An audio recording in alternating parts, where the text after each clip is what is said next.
good evening, good morning, wherever you are, whatever the case may be. This is not Coast to Coast AM. This is Matt Rainwater here, and we are going to ink a panel from, what is this? It's episode 41? Yes, this is episode 41. I have some announcements to make,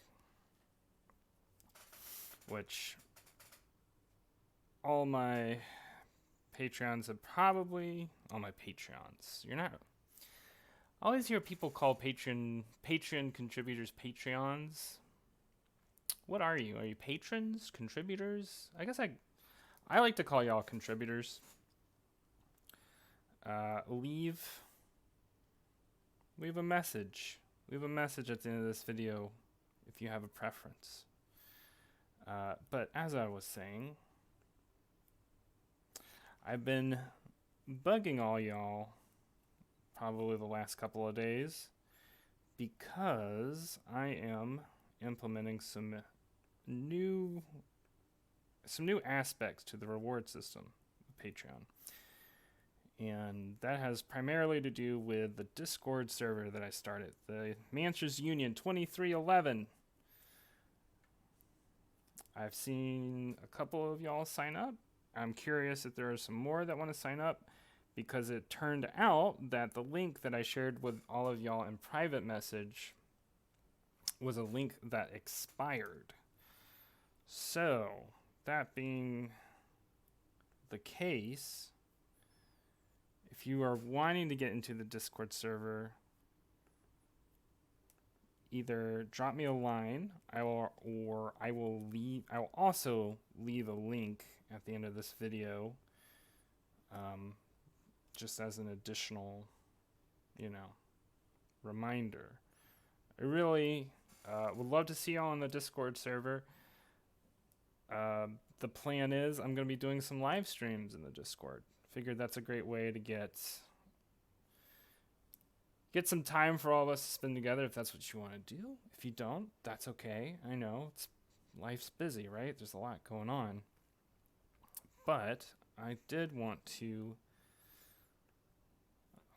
create that opportunity, and in the future, I am planning on doing a lot more live streaming. And the reason being, because I think it's fun, and it gives me an opportunity to connect with readers, connect with all you awesome contributors, connect with friends.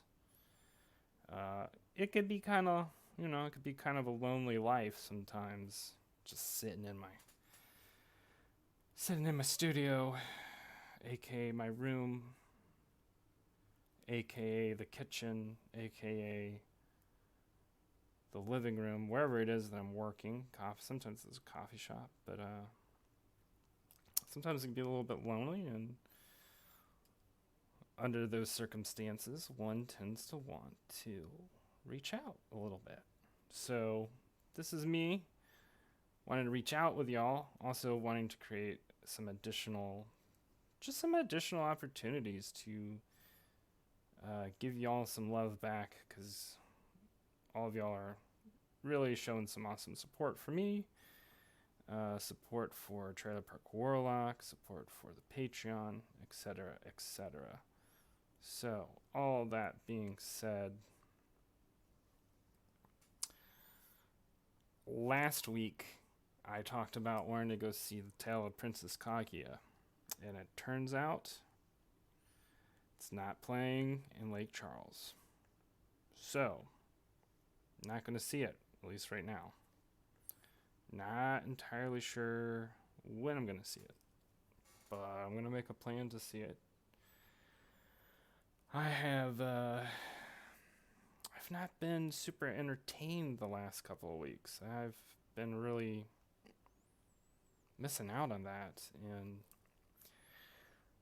there's multiple reasons for that. Just being busy, but also it's funny when you're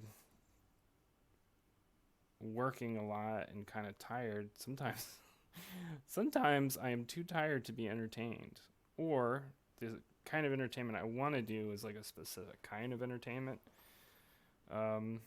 Usually when I'm taking a break, I'm playing a lot of video games. That's certainly a favorite pastime, one that I'm catching up with a bit. What kind of video games am I playing? Well, right now, as always, Super Smash Brothers, but also playing a lot of Wizard of Legend, playing another game called Marble It Up, which is a sequel to Super Marble Blast Ultra, which was a game released many, many moons ago on the Xbox 360. And now it's on the Switch and I guess on every other system. And it's fun, it's challenging, it's difficult. Excuse me. It's probably what remains of the platforming genre for video games. Not a lot of platformers these days. I don't know why. It's kind of sad because, like, for me, growing up as a kid in the late 80s, early 90s, I don't think I started. Probably wasn't old enough to play video games until 91, maybe. And pretty much all the games I played at that age were platformers, and didn't really expand my range of genres until I was maybe, I don't know. I made this as a kid. It seemed like a long time, but it really isn't that long of a time. Probably not until I was like 8 or 9 or 10, maybe. Probably 10, I would say. That was when I was introduced to RPGs and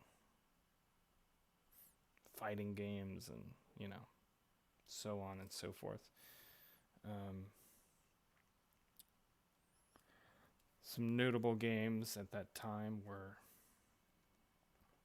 I've been thinking about this a lot because I am a little bit in that nostalgic phase right now. Kind of going over like what were the things in my childhood that were super entertaining, because that's an area that I can pull inspiration from. And so point being, going back to what I was saying, games that we're playing that weren't like, you know, Super Mario Brothers or whatever, were like Kirby's Dream Course. Those, I mean, it's golf, but it's not really golf because there's like magic and Kirby and UFOs and fireballs and all this other stuff. It was a really fun game. It was more of like a puzzle game, I would say, than anything else. What else did I play? Star Fox. Okay. I don't know what it is about Star Fox, but it has that... the first two games, Star Fox and Star Fox 64, have like a magical nostalgia hold on me. Like, if you just utter the word Star Fox, I will appear out of closets, dark alleyways, pots and pans in your kitchen, whatever, just to be like, excuse me, what did you say? Did you mention, were you saying something about Star Fox? I happen to really like Star Fox. But anyway, but then if you start talking about like Star Fox Assault or, you know, Star Fox Zero, I'll probably tune out. But anyway, why am I talking about all this? I'm talking about all this because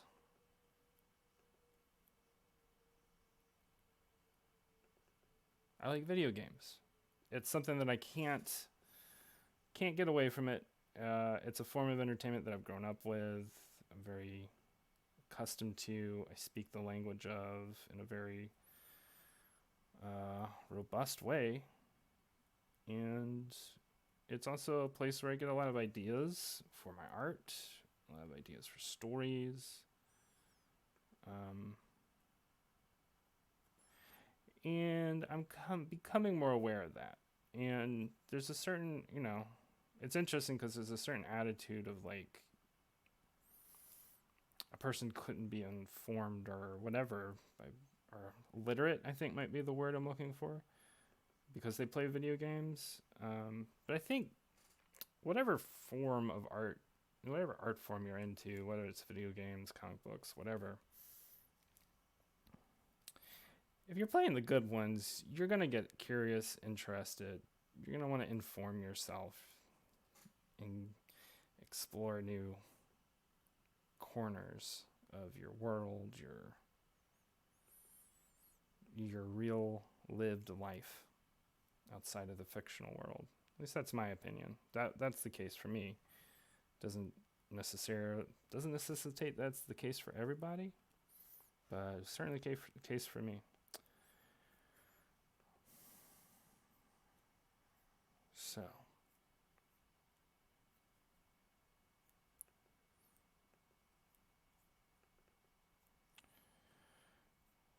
inking this panel here.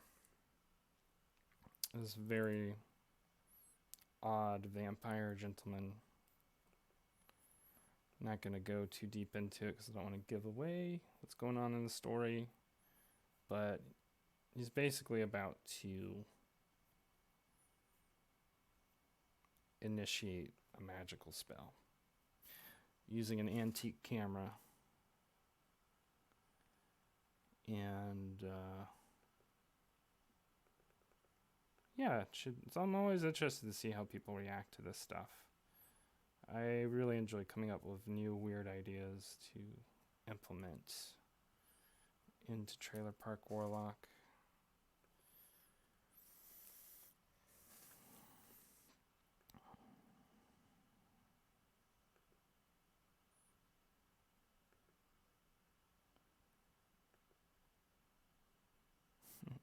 All the initial momentum of my conversation sort of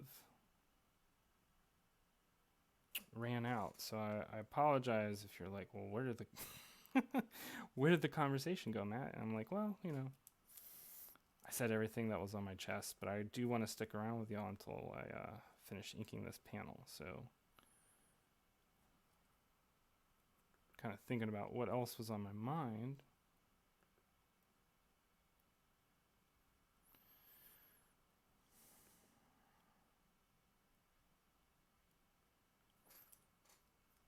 My holiday plans are as such.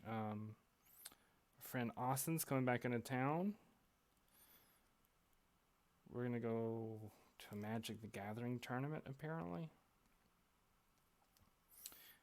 I haven't really played Magic the Gathering in years, but I mean, it is kind of like riding a bicycle. It's gotten a little more complicated since I last played. I'm going to be borrowing one of Austin's decks for this tournament, and I hope I get a chance to kind of practice a little bit, because you could have the best deck in the world, but if you don't really know how to use the cards, like, you're not gonna succeed. Like, there's definitely an aspect of it of like, there are good players. You have to be a good player in the game. You have to know,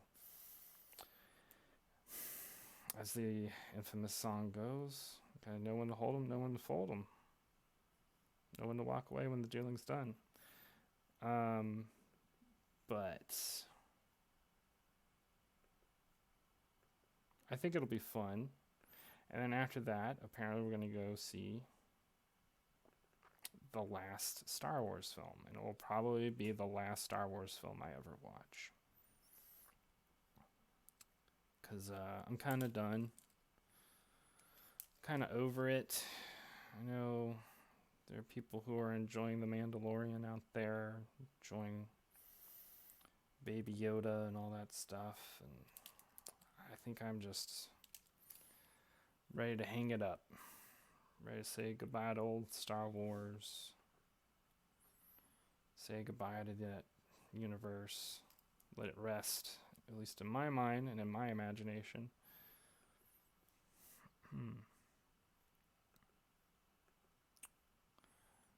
I've already done that with the Marvel Cinematic Universe. Seriously, y'all, I did not even see Endgame or Infinity War. I still remain outside of that loop. And I don't feel like I'm missing out on anything.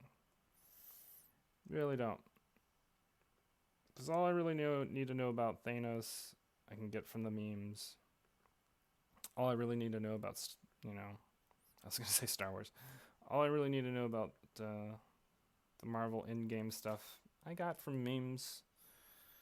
The memes are fun. The rest, I just can't even be bothered. But don't let that stop y'all. If you enjoy Marvel, more power to you. God bless. I wish I could. I wish I could get into it, but I just can't. I just don't. I don't know, just burnt out.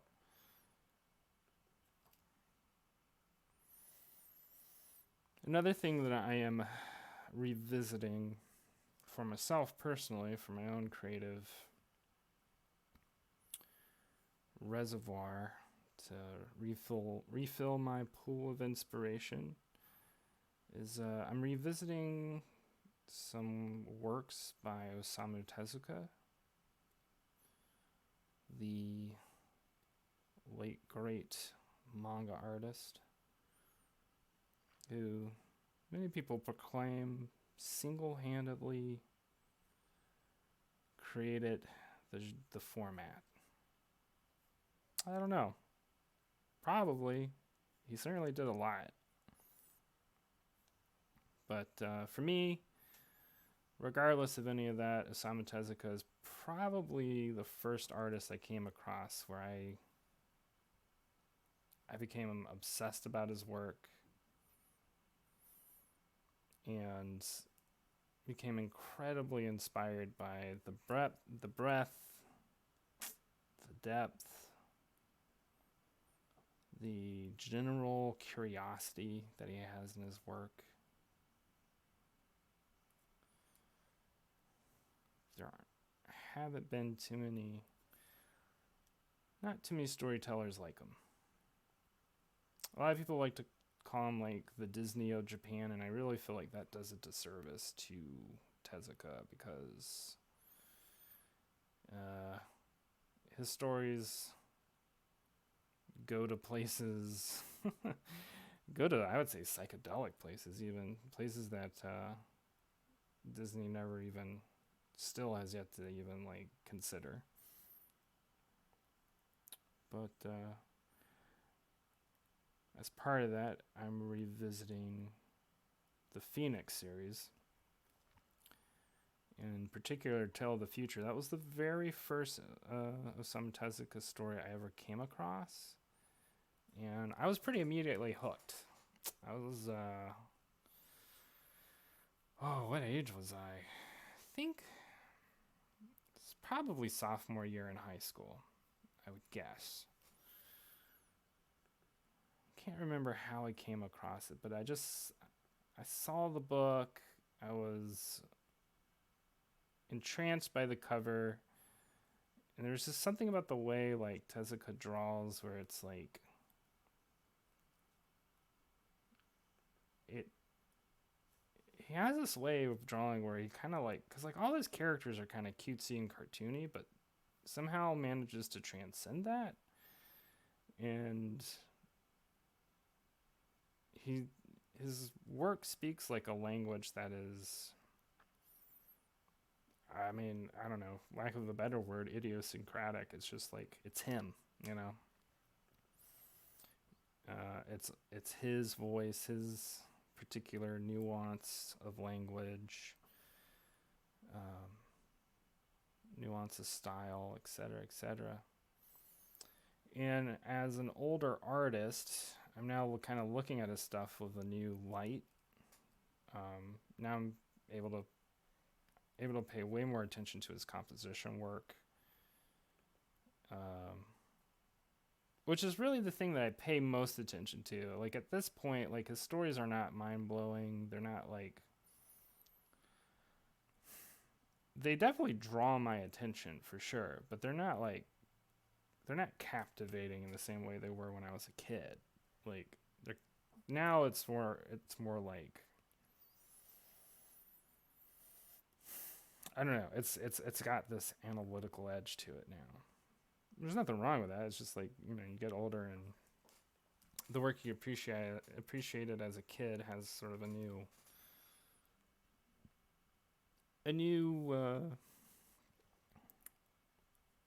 edge to it, or a new dimension to it. And Osamu Tezuka had some pretty amazing compositions. He knew how to compose a shot. And he knew how to, well, for the most part, write a captivating story. And I was reading this part last night until a future, and like this very awkward transition in exposition where the main character has been called in by his boss.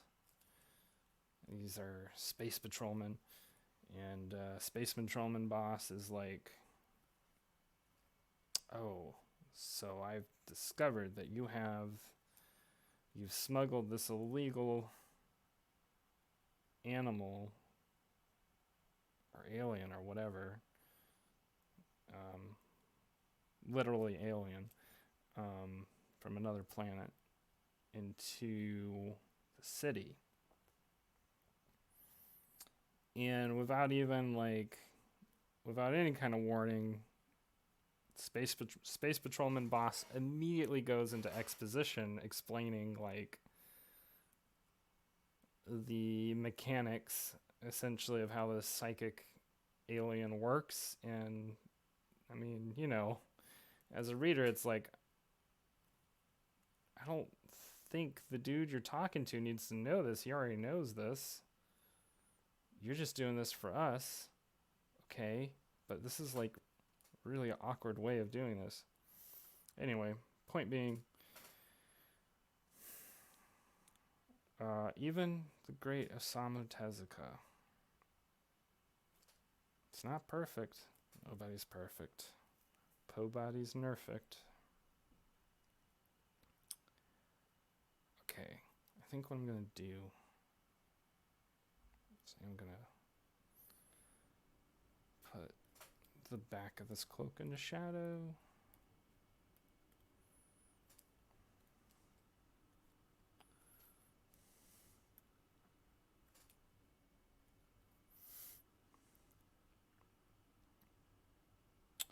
Probably the next story I read will be Karma.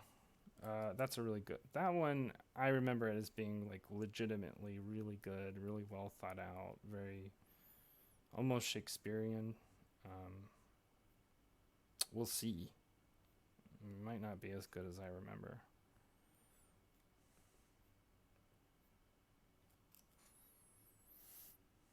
The holidays are upon us, my friends. I hope your holidays are going well. Hope all y'all get a nice break for whatever it is you celebrate. If you don't celebrate anything, hope you're getting a nice break. Getting some rest and relaxation, spending some time with friends and family. All that good stuff. I'm almost done here. I'm gonna peace out.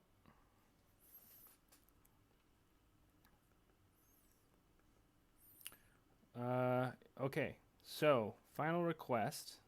Before I go, I just want to ask all of y'all. Let me try and ink this. Just want to ask all y'all, if you are interested in doing some live streams with me, I would love to hear what are good times and what are good days for y'all. And I'll try and put together some healthy average of that. I'd love to hang out with y'all sometime in the future. Regardless, I hope everything's going great for y'all. Thanks for contributing as always, and happy holidays, and I'll talk to y'all later. All right. Bye.